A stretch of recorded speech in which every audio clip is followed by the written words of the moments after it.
like that Doom prophecy. Oh, hey, I started watching a little bit of it last night, about 10 minutes in. Because it was late, I was getting sleepy. I was like, now I want to start it. And it looks good. So how far are you in? Oh, I've been watching all of it. I'm Okay. a fan of the Doom series. Me too. Okay. I'm gonna go ahead and when we get done, I'm gonna finish watching Alien Romulus, and then I'm gonna move on to Doom. Okay. So I was watching that a little bit before I came on. So, anyways, I don't even know what Doom is. Did you start the stream? Oh my goodness! Yes. Well, if you started it, go ahead and get it started.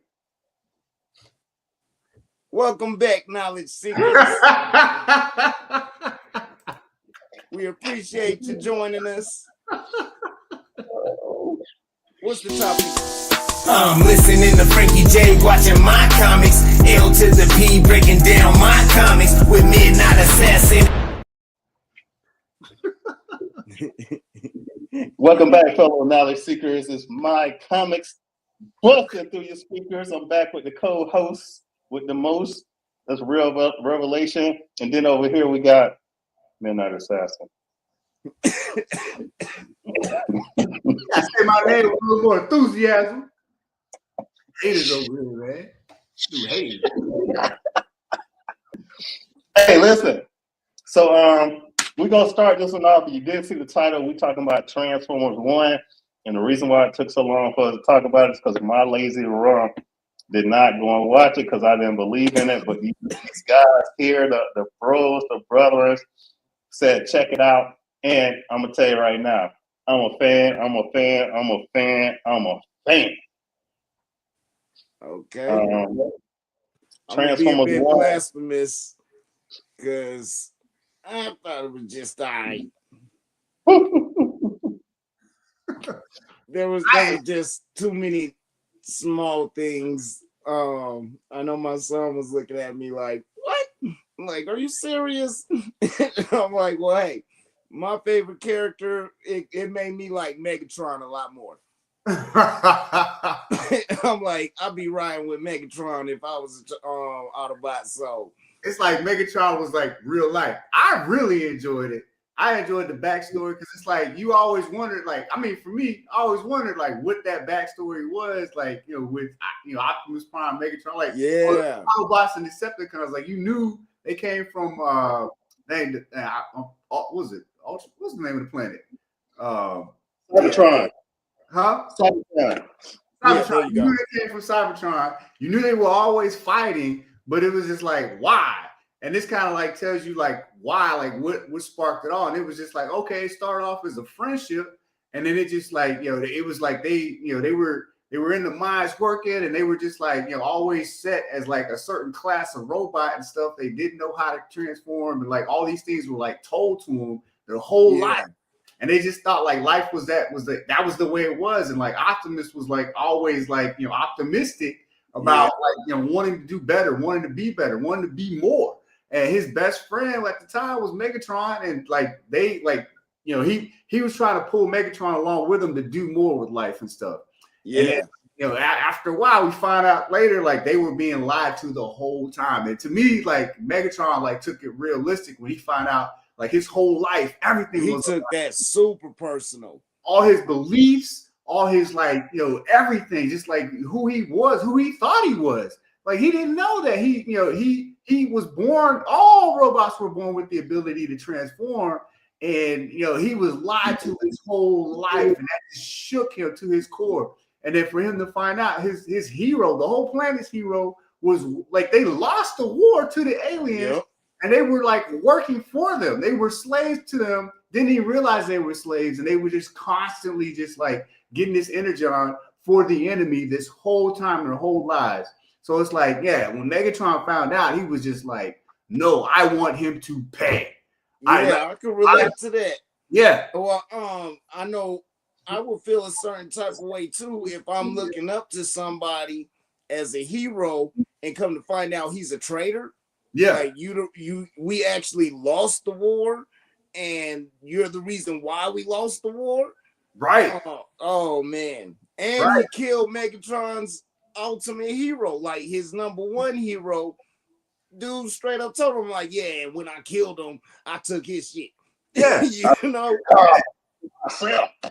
Yeah, it's like his whole life they were working as low class, and then they were threatened to be even lower classes, be sent to like these, trash mines. Like, no, they were working in the mines. They was threatened to be sent down to the trash. Like, it was just like punishment on punishment. Like, everything was hopeless. And they come to find out everything was a lie. They didn't even have to be given that energon. Like, it was just, just slavery for no reason. And it seemed like Megatron was the one that accepted it the most. Like his life, like, nah, everything's cool. Yeah. You know? He was doing what he was supposed to. He was just trying to go with the flow and do what he was supposed to do. And and he was trying to keep Optimus like in line. Yeah. But let's expand on the characters just a little bit more, because Megatron B-15, his character was for structure. He wanted things to be a certain way. And when he found out, like y'all was saying, it wasn't a certain way, he was the one that went the hardest. You know what I'm saying? He was the one like, he gotta go. I don't care what anybody say, he gotta go. Megatron, what was it called? The High Guard? That amazed me first with the Decepticons. Used to be the Imperial Guard or whatever they call them. Yeah. Megatron walked in and Starscream talking trash. He's like, I'll beat you down. and gave us the reason why his voice sounds so annoying. Yeah. It always sounds like he whining, Man, what I equate Megatron's experience to is like you work like majority of your life to be a millionaire, and then by the time you get there, you got to pay a 99% tax to the government. Yeah. And then you find out like you ain't even supposed to be paying that tax. Nah. So here, it's where we divert. All right, because I see y'all repping Megatron, y'all loving Megatron. You breaking up? I'm breaking up. I'm breaking up. Yeah. It sounds scratchy. For real? Nah, we can't hear you right. Can you hear us? Yeah, I can hear you. You just coming in distorted. Back. But yeah. I know. I liked how we know that Bumblebee is going to later lose his voice. Yeah. And I thought it was so funny how talkative he was. Yeah. Like talk. yeah, like nonstop. Yeah. Like, okay, yeah, we see why you ended up losing your voice. That was just like a karma type thing. But that was funny. Starscream. That's the 1 2. Man. That's the 1 2. Man, he's still coming in distorted. I know one thing that that they should do, because I know in the what I know is in the comics, Soundwave is one of Megatron's like most loyalist followers, because he really believes in the idea that Megatron pushes. Right. I hope in the next one they show us how, because it's another thing that it made me think of was the why Starscream has so much jealousy or envy towards Megatron. Like, I used to lead them, now they all following you. I should be leading them. But I would like to see like Megatron on his Killmonger tip, and really getting them going and showing why Soundwave is like, no matter what Megatron says to do, that's what we doing, Yeah. Because I feel like we just saw the tips of why the Decepticons want to follow him. Yeah. Because I feel like they felt the same way he did. Like, they were lied to. They were all lied to. And it's just like, it's kind of like, the Autobots were kind of like in this mode of forgiveness and kind of like moving forward, making things better. And the Decepticons was just like, no, like, they got to pay and this ain't going to happen again. Yeah. Now I wonder, was the High Guard? That's what they were called, right? I think so. Who Soundwave was leading? Yeah, No. Who Starscream was leading? yeah. But they probably already knew the truth, right? I think so. Like they fought because they were outside warriors. Yeah, like weren't they already fighting against dude that was leading? Who everybody was trying to follow? Like, he on the phone. Optimus Prime. Huh? He on the phone. Say something. Can y'all hear me now? Yeah. Oh yeah, we can hear you now. Yeah, sound great. Crazy. Anyways, I see. I want to go back to Megatron because I see y'all siding with old Megatron and say that's real life, and so y'all is agreeing with Killmonger. Y'all agreeing with Magneto. Y'all agreeing with the Riddler. Hey, Apocalypse is my favorite character of all time. Any comic. So y'all agreeing. No surprise, no surprise. I don't know about the Joker because the Joker just He's just it just depends on what time of day it is. it's three different Jokers. So it ain't even like it's like they all look the same. They just like So we all in agreement right now that we're truly starting to understand some of these bad guys and why they do stuff. Yeah. Why? Because to be honest with you, after watching Transformers 1, I'm like you. You like Megatron a little bit more, but I'm kind of like on both sides. Like, well, Optimus, you didn't have to stop him. But at the same time, Megatron, you did kind of go overboard. You might turn on me a little bit later. I don't know, but yeah. Now, and it doesn't help when you compare to humanity, like humans. Yeah. Like think because some people might say, like, look at what Megatron does when he shows up on Earth. Yeah.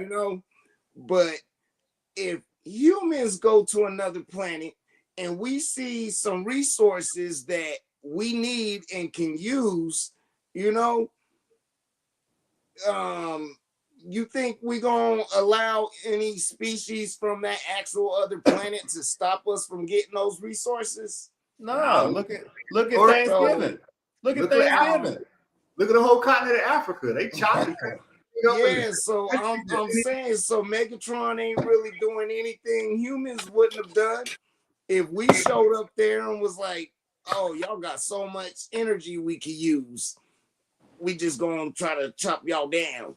We're gonna find some way to mess with y'all and get what we want. So yeah, it's like there's some bad guy now, but I will say, Penguin though, you can kind of understand them, but that last scene with Vic, no, man. Nah, can't. Hey, dude, hold on. No, man. Listen, I'm not disagreeing. He always like, oh, I would kill Vic too. Like, no, man. He was loyal, bro. Like, you ain't let me finish. So the end scene where you said that he robbed Vic, he didn't rob him. Rob him? He killed him. Remember, he took his money. He just took his like his ID and stuff. And the money, so it would look like a mugging instead of unalive. Oh yeah, it could. So it wasn't drawing the attention to him, or just showing how petty he is. We thought he was being petty because of his whole storyline, but he's still a smart criminal. If he wasn't a smart criminal, he wouldn't be what he was. But let's get back to Transformers. I like the point of how they still related Sentinel Prime to the other Transformers movie and made him into a bad guy. He made a deal with the other side.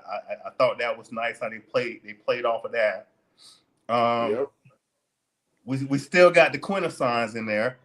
They was grimy this time. They was grimy looking this time. I could stomach the ones from the old Transformers cartoons. You know what I'm saying? But these right here, that shit was looking nasty. Yeah, back in the day, they didn't seem. It was like how are these guys really that much of a problem to y'all?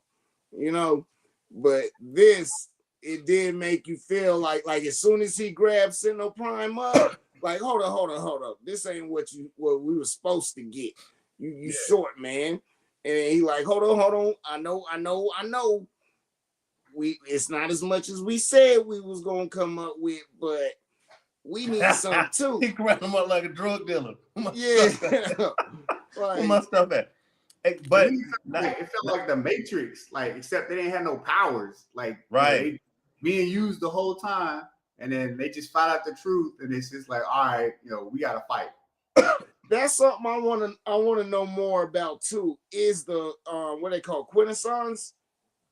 I want to know more about them and what it is that truly makes them a problem with the, like, y'all know that?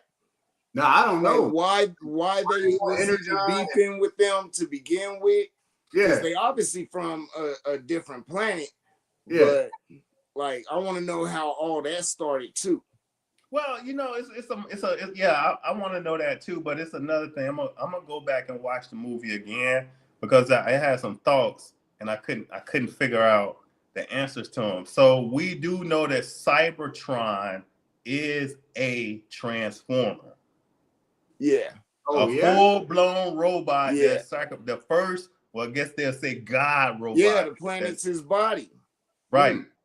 Yeah. So then what's the other? Unicron. So that means I think they're gonna have a story that play into its Primus, right? Unicron comes in, that would be a good storyline. That's one question I want to answer. Like, if the God sent Optimus Prime back to be the Prime, Megatron, why are you fighting this dude? Like the God's son sent them back. Like, yeah, because they got lied to for so long. Oh, and because Optimus lied to him. Huh? Because in the beginning he said, "I'll always have your back."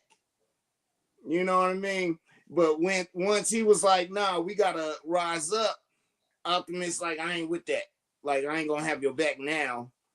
So that would I'm thinking that's what really was pissing him off about Optimus. Like, you said you was gonna always have my back, and here we find out we was lied to. We went through all this just to find out the truth, and we find now we have the power to do something. You're not gonna have my back now?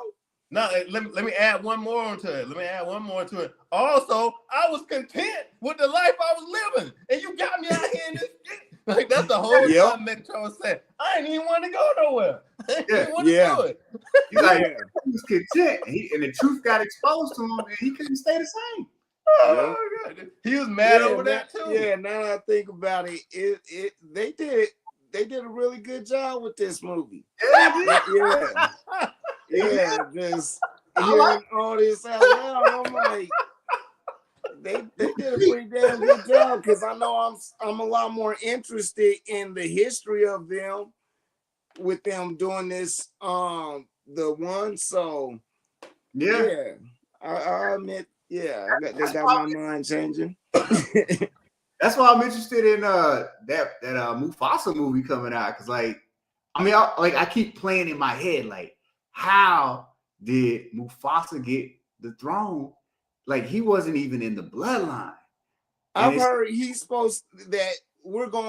I've heard that once we done watching that play out, we gonna start looking at Mufasa as the bad guy, and that Scar was justified with what he did to him. Well, that's just what I heard. So he was in the bloodline to be next to king, and Mufasa was just an orphan. Yeah, that's what I'm seeing in the preview. So like when you sit there and you rack your brain, like, how did this happen? It ain't natural. Well, I'm gonna tell you how it happened. Humans rewrote nature's story, because Scar was supposed to be the man, and technically Scar did what he was supposed to do. Now, he wasn't supposed to align himself with the hyenas, but Scar did everything that a lion would do. He kicked out the Cubs. He took out Mufasa. Boom, that's it. Now the rest of it, that's human intervention. Because essentially, Scar was Simba, but then it got snatched from him. Couldn't wait to be king. Yep. So when Scar that seems to be a running theme, though, as far as all these movies where they take bad guys, and especially with Disney stuff, where they take bad guys and then we see a little of their beginning and then see, well, they're just misunderstood. You know? Yeah. They're not, you might not see them as bad. Yeah, it's like a thin line. It's like a thin line between like bad and good. It's like blurred almost. Well, that is more realistic. Yeah.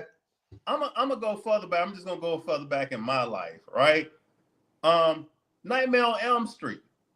No, hold on. Wait, they did come out with something that got burnt up.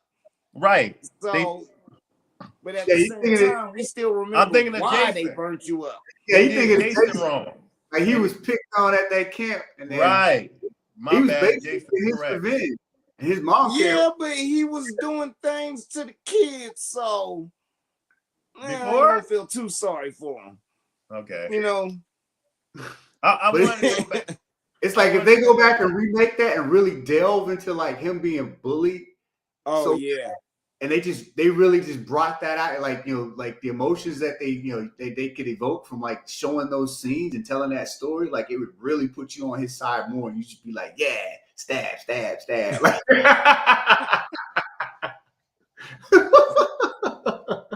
Oh god. Like what they did with like, you know, Darth Vader, like, you know what I'm saying? Like they his whole backstory. You just like, well, I mean, this dude was trying to save his family. He was trying to save his wife. He found a way that could probably work. And he was just like, okay, if I do this, if I take these steps, and this could actually save her from dying and stuff. And she wasn't having it. Obi-Wan wasn't having it. Like the whole council wasn't having it. And it's just like, I did this for you. And it's just like, no, I can't believe you killed all the little petty ones. And yeah. Right. So that's another one. That's another one we side with it. We'll say, well, he kind of took it too far. Because that's me and Killmonger, right? I'm going to tell y'all, man, you know what's going on right now? I don't know. We kind of need Killmonger right now, man. We need Killmonger right now. Anyways, my point was sometimes some things need to be done. I know we always look at it and say, well, I don't want to be on the side of that he's against. But at the same time, it's like you looking at stories really justified. Really justified. And anime does a good job of that too. Like they will in on the backstory on the antagonist, and it's almost to the point where you like, you know, you almost side with this dude, and then they give you like this like sob story after he's defeated, and it's just like, wow, like, you know, but we're going with the protagonist because like that's who the show's named after. But at the same time, it's just like, wow. You know who I side with and I will forever side with? Who's that? Bucky Barnes, Winter Soldier, because he was not wrong. I had to be on Captain America's side on that side, man. But he killed my mama. The times where he was in his right mind and he's still doing some. Was he really ever in his right mind? Oh, good question. Good question. Because that would pretty much mess somebody up, man. Like, but anyways, tranced or not. You know, and Captain America was in a pretty bad spot because it was just like, yo, you were there, like you knew his dad was killed by Bucky.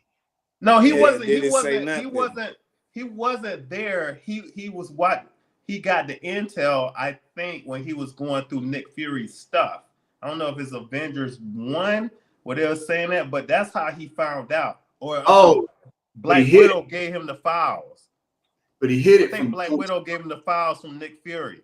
And then that's how he found out that what was going on. Now, I feel like Iron Man was wrong by even asking him, did you know? Like, do it matter? I mean, he was mind controlled. Bro, like, that's like, yo, like, you knew? Well, that's what I'm saying.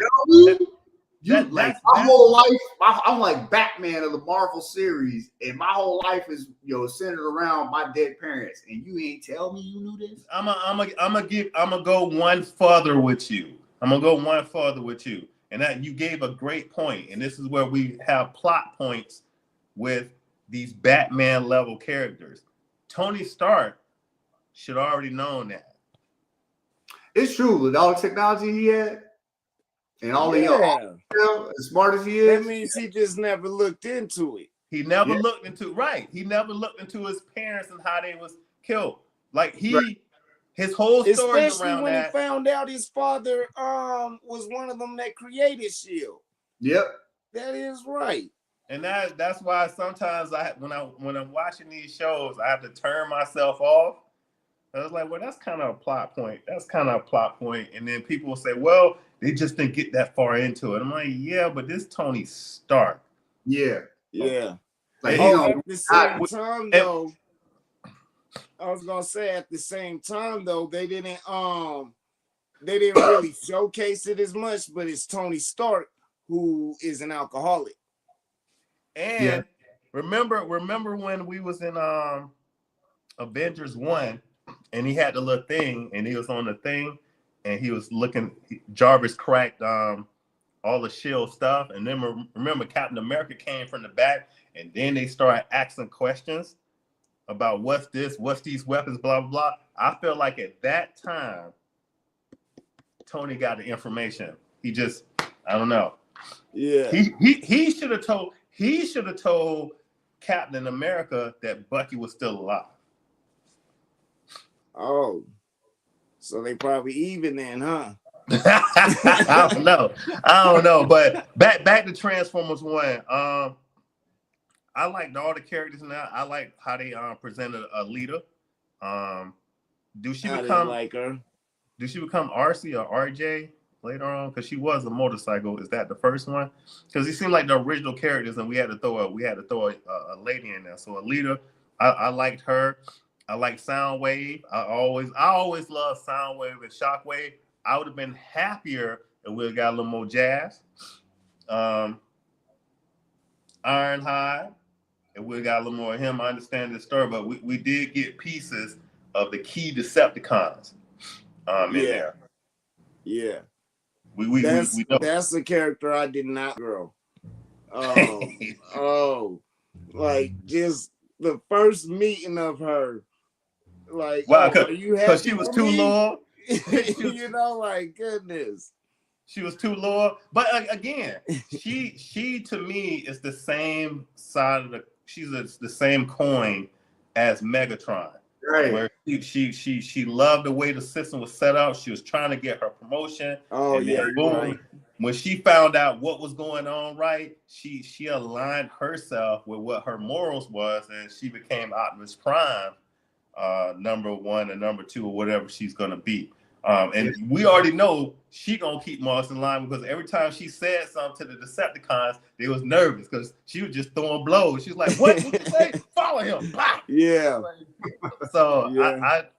I'm kind of like, why didn't she go along with Megatron? It's like she was really into the system. Like she was because she wasn't driven by anger, and that's so. What y'all said brought me back to why we wouldn't side fully with Megatron, because some of us wouldn't turn on our boy like that, and some of us would be like, well, yeah, he gotta go to jail. He gotta pay for his punishments, and then so I'm over here like, what jail? Optimus Prime to me. In this series, he truly lived by DC principles as Batman, Superman. That like we're not gonna kill him. He gotta go to jail. Versus on the Marvel side, if we fighting and you happen to die, that's it. You know what I'm saying? Yeah, I mean, it's like Hulk on a different planet. Like, somebody does something wrong, Hulk smash. Like, that's it. You done. And it's like, I felt like, in that movie, like, there's no law. Like, like this dude is the system, and like he is just a big lie, and there is nothing else on the whole round globe or Cybertron. Like it is like it's just you. Like I mean, I don't know. I felt like if I could let this dude go, he would just do it again. Right, and that's what I'm saying. That's that side of it. That's why you it's like Batman. He locked people up in Arkham, and they just come back out. They just do it again.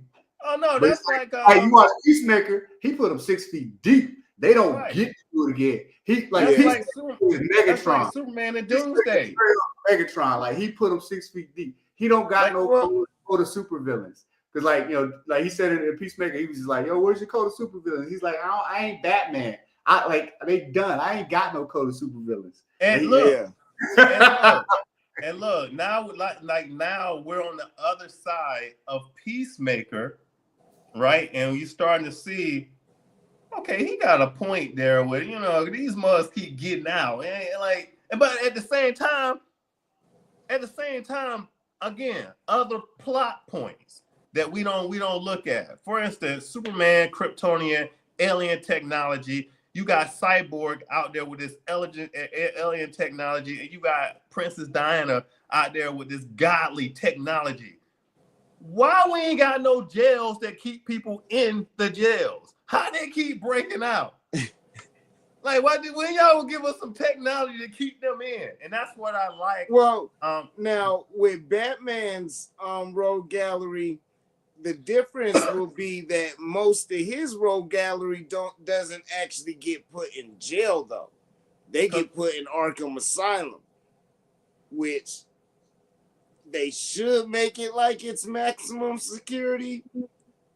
But I'm just thinking that might be the one difference with Batman's rogue gallery, because other heroes, they like besides Superman, they rogue gallery, if they get put in the jail, they be like kept quiet for quite a while.